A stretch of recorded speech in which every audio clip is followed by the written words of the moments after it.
It amazes me now that I can actually think about food on a regular basis, just as often as I used to. But just thinking about food doesn't actually make me hungry. I might think about, well, what am I going to have for dinner tonight, or what am I going to have for lunch, or whatever.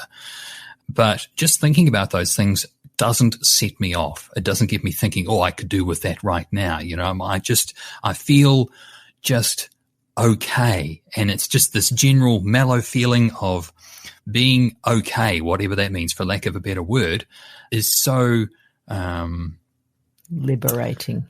Liberating, yes.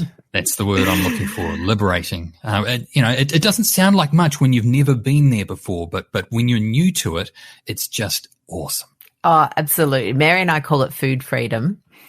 And I think for any listeners that are thinking, oh, well, I've been doing low carb and I don't have it yet, this magical food freedom that Lucy and Mary keep talking about. Well, Brendan, you described that it took you maybe 4 or 5 months to get to that point. So again, I think people, if you're not there yet, just keep hanging in there. Like, it will come. It really does. And, then what happens is that when you're not so obsessed, your brain is not so obsessed with thinking about and obtaining food, because that's what it's really trying to do. Just get fuel for your body. It frees up space in your brain to do other things. The point I make about the issue of the time it takes to see the results you want to see is that we have to remember that it's taken us our whole lives to get to where we were when we start this plan. So we have to allow time. It is a major, major adjustment to lose, any amount of weight approaching what I've been able to do.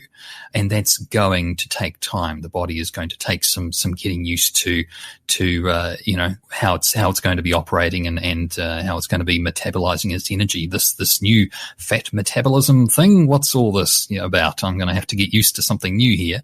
And that's going to take time if you've never really been a fat burner before.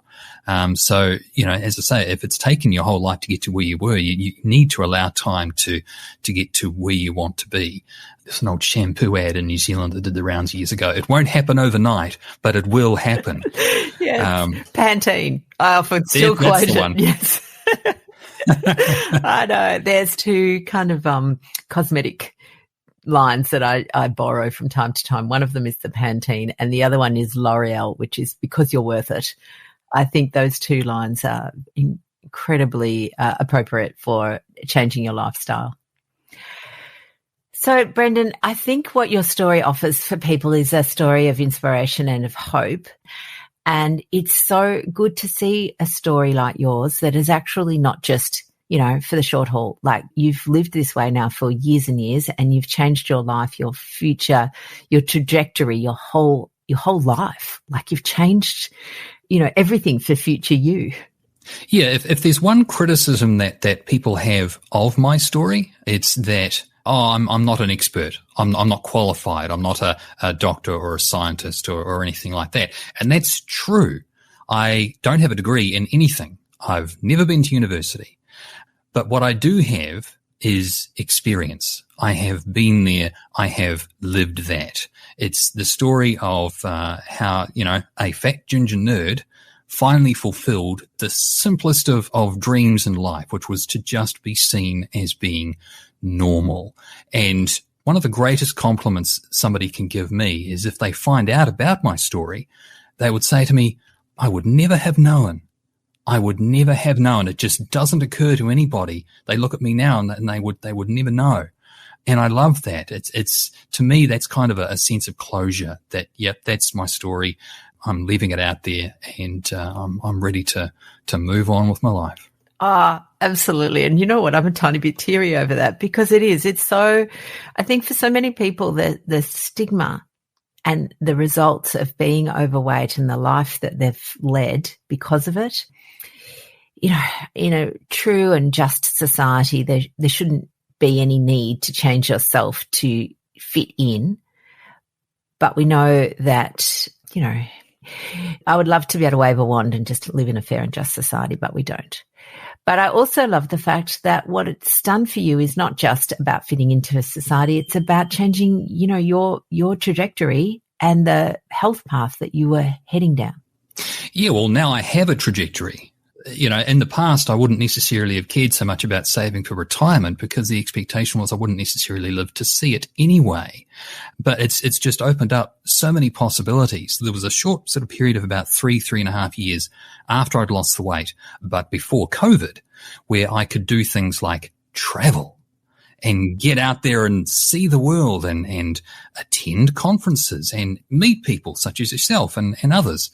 Engage with the world, learn to have conversations with real people. It's still something I'm getting used to. It's still quite new to me, but it's been good so far, just with the absence of what I used to have. I have to be careful about how I think about it at times because, I think, well, why did this have to take so long? What life experience has my weight and health history cost me?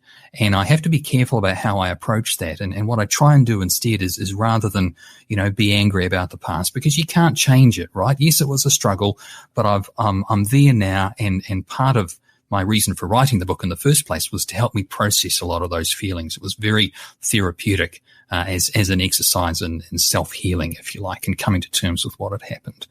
And what I like to do now is rather than be angry about the past, I can just be grateful and have gratitude for what I have now. I've had that brief window to be able to travel and see the world, but to have that freedom of opportunity to just live life that was just not an option for me before is something I can be grateful for.